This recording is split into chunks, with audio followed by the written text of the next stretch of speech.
Hi, I'm Bei Na, and if you want to learn the Photoshop editing tips and tricks that kickstarted my luxury travel and lifestyle Instagram, you've clicked on the right video. Photoshop is the cornerstone of my success on social media.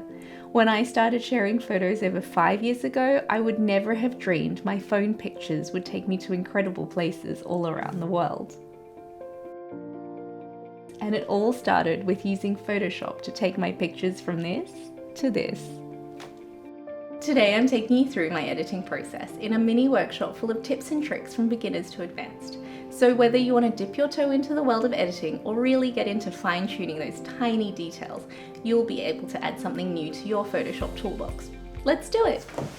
Today's photo we're editing is actually one I took with my phone camera. So let's open up Photoshop. My very first edit is to clean the image, which of course means removing all of these people that you can see in the photo. The best tool to do this is Adobe Generative Fill. So we're going to find a lasso tool. I'm gonna zoom in on this girl here, draw around her, hit Generative Fill and type remove, and then generate. Boom, boom, boom. Oh my gosh. They've gone. Okay, now you get three options to choose from with Generative Fill. I quite like option 3, but I want to see some more. So let's generate again. Ooh, okay. I quite like this option where it's quite plain. It's dark through here. I feel like this looks great. Let's start removing these people. So we're going to use the same technique. Let's zoom in, draw roughly around your person, hit Generative Fill, remove, generate,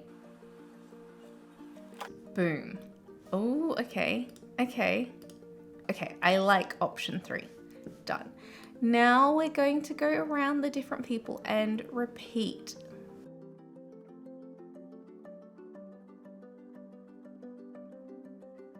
And now we have our cleaned image. I'm going to make all of our generative fills into one folder, clean, copy. Also like to duplicate the original copy, so let's call this original, and move this to the top of my layer stack such that I can see my work as I'm going. Now my next step is to start adding adjustments to the image as a whole. So I will come into my layers tab, look through the adjustments, so we have a lot of options here.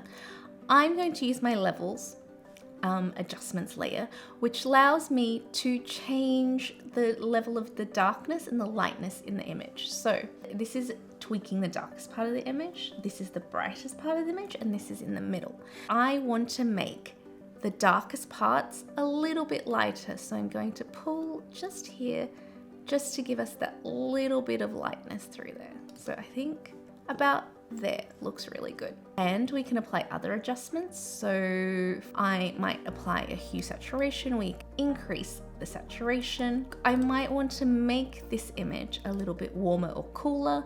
I generally use the color balance between the yellows and the blues, maybe add a little bit of red, a little bit of pink, just to tweak our color. So this is before and after, just to give it a slightly warmer tone. You can see all the adjustments I've made here on my layers, and they're applying to everything that is below this and globally across my whole image.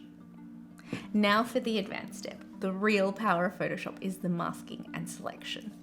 So if I come now into my object selection tool, I drag it across me in here, we can see that it's selected me. Now, it's done a pretty good job. I have to say, it's done a pretty good job. But if we zoom in, you can see that the line is a little bit inaccurate. So what I would do is I would go in again with our lasso tool, and I would just add and fix just these little edges of the image. Let's zoom out. I'm going to create a new group, and I'm going to add a mask to my group. If I put anything in this folder now, any new adjustments, any brightness, any saturation, it will only apply to the object we see here, me.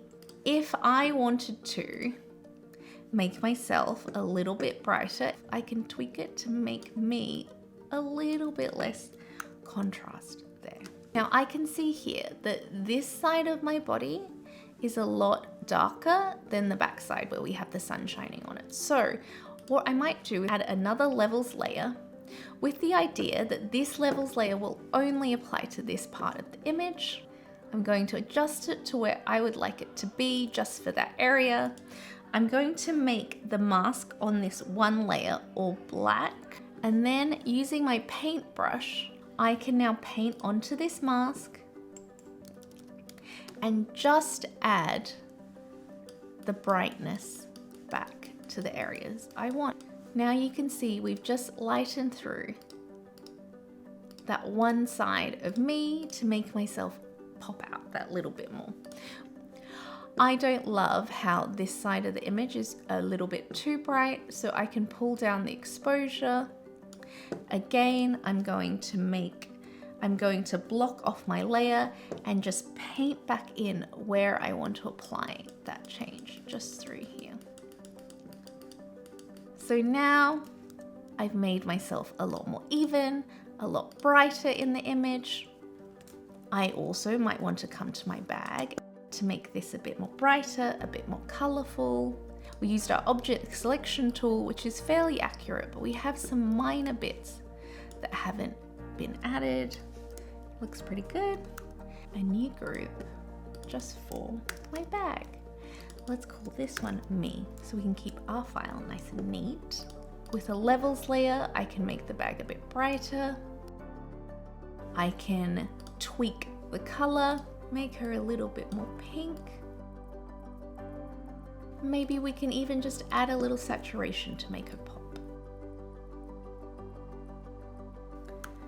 Perfect. Now, one of the best tricks, I can take my selection here and go to select and inverse it.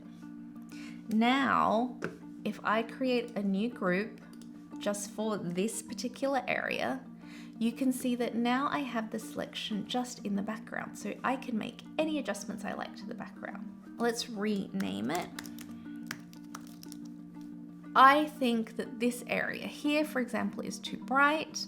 This is looking a little bit too blue, especially for that nice afternoon light. I'm going to apply the exposure tool, bring down the exposure of the background. I'm going to block off this adjustment so that we can just use the brush tool to apply that adjustment exactly where I want it to be. Where I just want to even out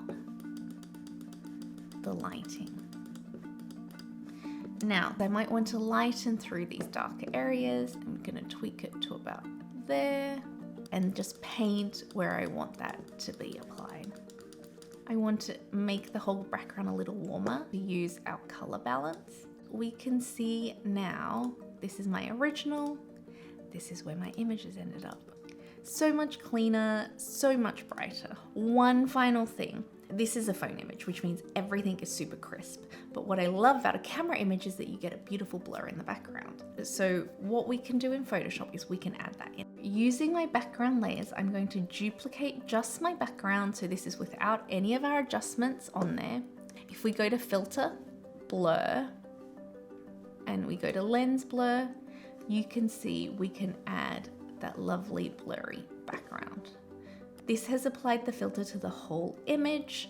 We are going to drag that layer onto just the background. For an accurate camera image, obviously the areas that are around closer to me would not be blurry. We can add a layer master here and paint away the blurriness.